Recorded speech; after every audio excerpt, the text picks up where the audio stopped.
राष्ट्रवादी काँग्रेसची काल मुंबईमध्ये झालेली बैठक प्रचंड वादळी ठरल्याची माहिती मिळते आहे। सातत्याने होणाऱ्या टीकेवरून प्रदेशाध्यक्ष सुनील तटकरे यांनी नाराजी बोलून दाखवलेली आहे। या बैठकीमध्ये प्रदेशाध्यक्ष सुनील तटकरे आणि ज्येष्ठ मंत्री छगन भुजबळ यांच्या जोरदार खडाजंगी झाल्याची माहिती सूत्रांकडून मिळते आहे। बघूयात या संदर्भातला एक स्पेशल रिपोर्ट।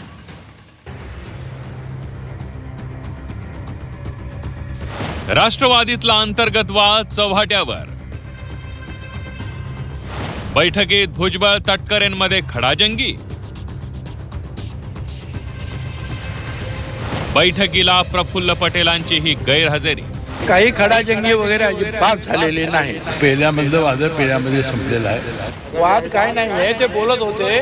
मी म्हटलं लवकर सांग आम्हाला जायचं। या दोघांना फक्त टार्गेट करण्याचा प्रयत्न करण्यात आला, याबद्दलची खंत त्यांनी व्यक्त केली, हे खरं आहे।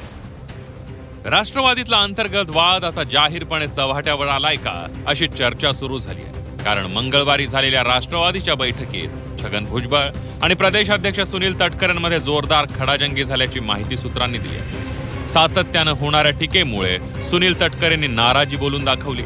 जुन्या गोष्टी उकरून काढण्यावरून तटकरे भुजबळांमध्ये वाद झाल्याची माहिती आहे। जेव्हा एका माणसाला टार्गेट केलं जात होतं तेव्हा पुढे येऊन कोणी बोललं का नाही माझ्यासाठी, असं तटकरे म्हणाले।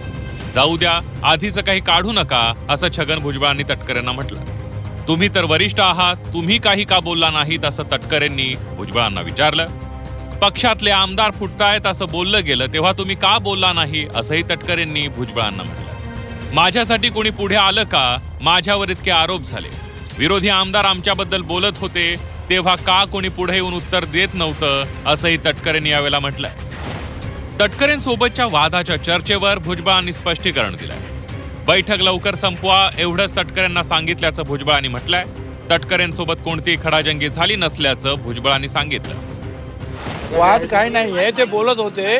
मी म्हटलं लवकर सांग आम्हाला जायचं, आमचे फोन येऊन राहिले। काही खडाजंगी वगैरे अजिबात झालेली नाही।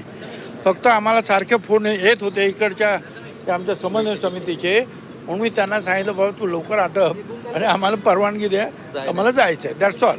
फक्त त्यांनी आपल्याला टार्गेट केलं गेलं होतं। वहिनींच्या शपथविधीनंतर अशा प्रकारच्या भावना व्यक्त केल्या, परंतु संपूर्ण पक्ष एकसंघ असल्यामुळं आणि त्यावेळेला सुद्धा वहिनींनी शपथ घ्यावी अशी सगळ्या कार्यकर्त्यांची, सगळ्या आमदारांची आणि त्यांच्या कुटुंबियांची इच्छा होती। त्यामुळं त्यावेळेला ह्या दोघांना फक्त टार्गेट करण्याचा प्रयत्न करण्यात आला, याबद्दलची खंत त्यांनी व्यक्त केली, हे खरं आहे। राष्ट्रवादीतल्या बैठकीत प्रफुल्ल पटेल यांच्या गैरहजेरीची ही जोरदार चर्चा रंगली। मुंबईत असूनही प्रफुल्ल पटेल बैठकीला नसल्यानं तर्कवितर्क लावले जात आहेत। मात्र पटेल कामानिमित्त बाहेर गेल्याचं राष्ट्रवादीच्या नेत्यांनी सांगितलं। ते काही कारण असेल काहीतरी काय, परंतु ते आहेत ना। पेल्यामधलं वादळ पेल्यामध्ये संपलेलं आहे। प्रफुल्लभाई हे काही आपल्या कामानिमित्त गैरहजर होते। राष्ट्रवादीतला वाद कमी न होता दिवसेंदिवस वाढतानाच दिसतोय। पक्षाच्या कार्यकारिणीच्या यादीवरूनही अनेक प्रश्न उपस्थित करण्यात आले होते। तटकरे पटेलांच्या नावापुढे संवैधानिक पदाचाच उल्लेख होता। पक्षांतर्गत कोणत्याही पदाचा त्यांच्या नावापुढे उल्लेख नसल्यानं ही चर्चा सुरू होत्या। दरम्यान आता भुजबळ तटकरेंमधल्या खडाजंगीची माहिती आणि दुसरीकडे पटेलांच्या गैरहजेरीवरून पुन्हा एकदा वेगवेगळ्या चर्चांना तोंड फुटलंय। ब्युरो रिपोर्ट, झी 24 तास।